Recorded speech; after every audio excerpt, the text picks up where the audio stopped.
how do you know that you have been gaslit? Hi, this is Dr. Friedemann, and you're watching Empowerment Solutions. Do you struggle with anxiety, stress, low self-esteem, or a general sense of powerlessness? Well, in this podcast, me and my expert guests share with you tools, tips, and strategies on how to overcome these struggles using the power of your conscious and subconscious mind so that you can live with greater joy, peace, and empowered authenticity. We've all heard about gaslighting, but did you know that this word comes from a play which was later on turned into a movie with Ingrid Bergman, where her husband is trying to make her more and more feel that she's going crazy, that she's losing her mind, so that he could send her off into a mental institution and steal her inheritance. If you haven't watched it, definitely a classic. But how do you know that you have been gaslit? Well, the gist of it is that if someone makes you continuously doubt your sense of reality, question yourself, and in the end also question your sense of self, it's probably someone who is trying to manipulate you through gaslighting. And there are several ways that people do this over and over again. The first one is, of course, denying and lying. So for example, you ask this person to buy you groceries on the way home. They say yes, they will, but as soon as they arrive, they forgot. But they don't tell you, I'm sorry that I forgot. They said, no, never happened. I never heard you saying this. What are you talking about?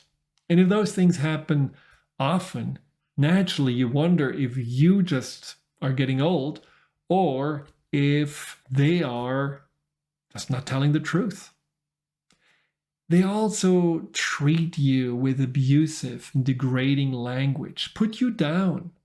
And when you are confronting them or telling them that's not okay, they make you feel that it's your fault because they tell you, well, you provoke me, or that's the only way you actually listen, or I'm so passionate about us, I need to talk so intensely because it's for the best of our relationship. Something positive will come from it.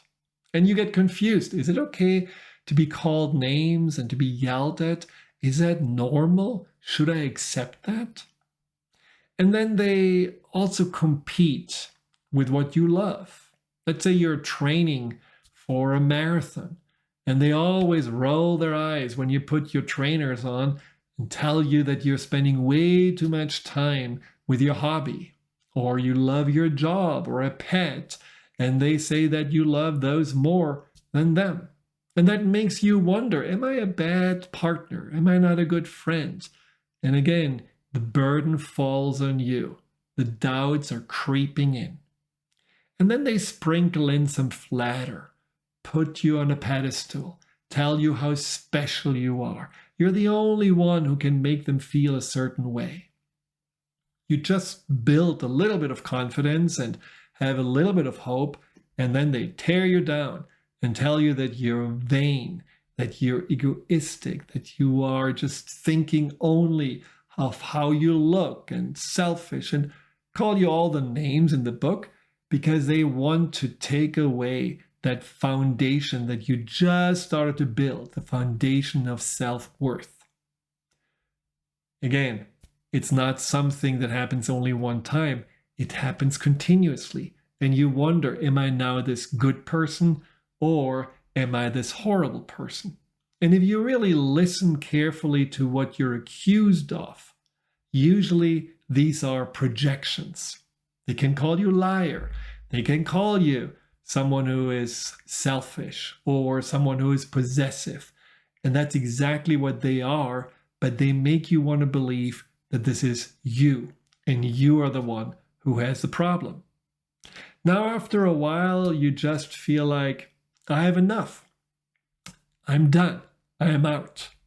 Then they come up with telling you that they will change. I will treat you better.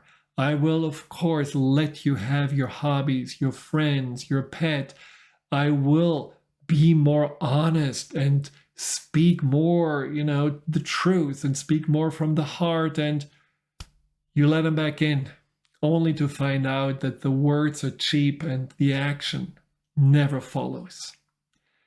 And then you challenge them when you tell them, you know what, this is not okay that you do all those things.